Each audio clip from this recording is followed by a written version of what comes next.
The weak can never forgive. Forgiveness is the attribute of the strong. Gandhi. It is not easy to forgive. The very existence of the need to use the word implies that we have been hurt in some way.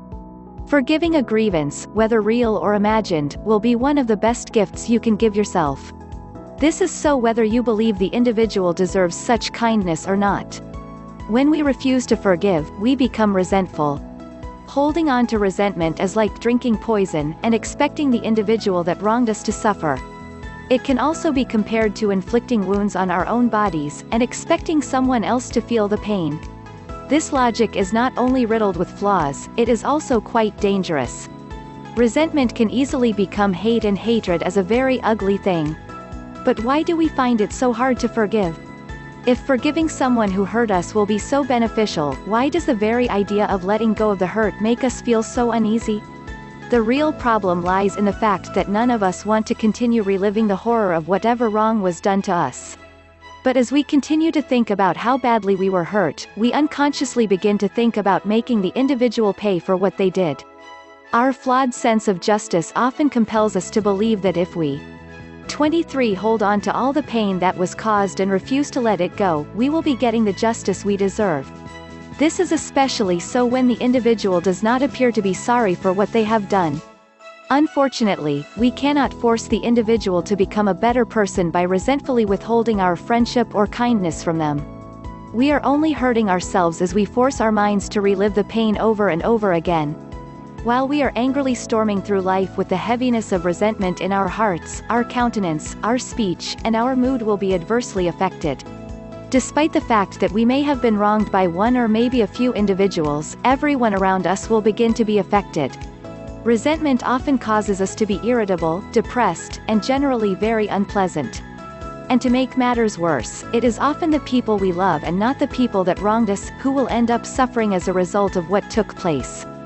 The weight of resentment has also been known to affect our memory, productivity at work, ability to perform routine tasks, ability to focus, and even our sex drive. Being bitter and refusing to forgive has also been linked to weakened immune systems, poor heart health, and even high blood pressure. As you can see, refusing to forgive will never prove beneficial. 24 But what exactly is forgiveness? Is it simply forgetting what took place? Does forgiveness means we simply pretend that nothing happened? Nope. It is not that simple. When we forgive, we must involve more than our words. We must change how we think and feel about the individual. It is as if we are allowing them to start with a clean slate all over again. You refuse to allow the situation to cause you or the parties involved to hurt you any longer. This requires a high level of emotional intelligence, self-control, and love. Forgiveness is not just letting them off the hook for what they did, it is allowing those involved to stop dwelling in the past and move on to more important things.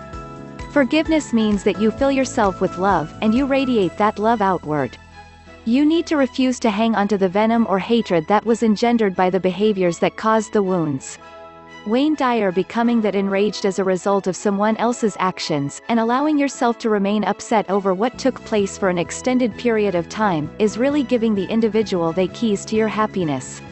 It is as if you are allowing that individual to control you, and they will continue to control you until you muster up the courage needed to forgive them. 25 Forgiveness is also beneficial because it often results when we become aware of our own faults. It becomes easier for us to forgive when we remember that we too have had to ask for forgiveness many times. Contrary to what we may believe, we are not perfect. We sometimes hurt the people around us, even the ones we love, without even realizing it. When we refuse to harbor resentment and practice forgiveness, it will be easy for those around us to forgive us when we err.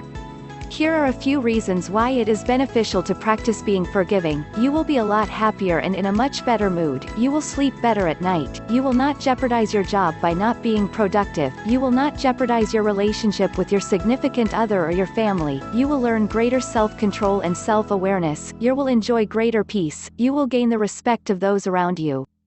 26. You will no longer feel the pain of the damage that was done. You will experience less anxiety. Your self-esteem will increase as you observe your own personal strength.